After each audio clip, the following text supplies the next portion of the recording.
अस्सलाम वालेकुम नाज़रीन, परवाज़ न्यूज़ के साथ मैं हूँ सुनीता हमीद। महकमा जंगलात में जंगल का कानून, रोड और नहरों किनारे दरख्त गंजे और गायब होने लगे।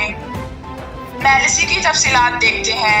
मैलिसी पर में महकमा जंगलात के मुलाज़मीन अफसरान ने महकमा की मलकियत प्रॉपर्टी के लिए जंगल का कानून नाफिज कर दिया। सड़कों और नहरों किनारे लगे दरख्त उनकी हवस का शिकार होने लगे। महकमा के अपने जिम्मेदारान अपनी जेबें भरने के लिए दरख्तों का कत्लेआम करवा रहे हैं।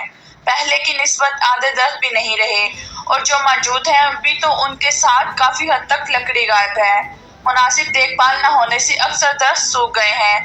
दरख्तों की देखभाल और हिफाजत पर मुतय्यन अमला अफसरान के घरों या सियासी डेरों पर ड्यूटियां दे रहे हैं। इसके अलावा अगर कोई शहरी रोड किनारे या सड़क किनारे से लकड़ी काटता पकड़ा जाए तो महकमा के गार्ड या बेलदार इससे चाय पानी लेकर वो लकड़ी महकमा के गोदाम या स्टोर में जमा करवाने की बजाय बेच देते हैं या सियासी लीडरों को खुश करने के लिए उनके डेरों पर पहुंचा देते हैं।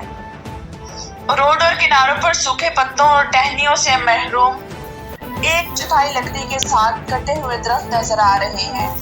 मैलिसी से मोहम्मद मुख्तार सोलगी, परवाज़ न्यूज़।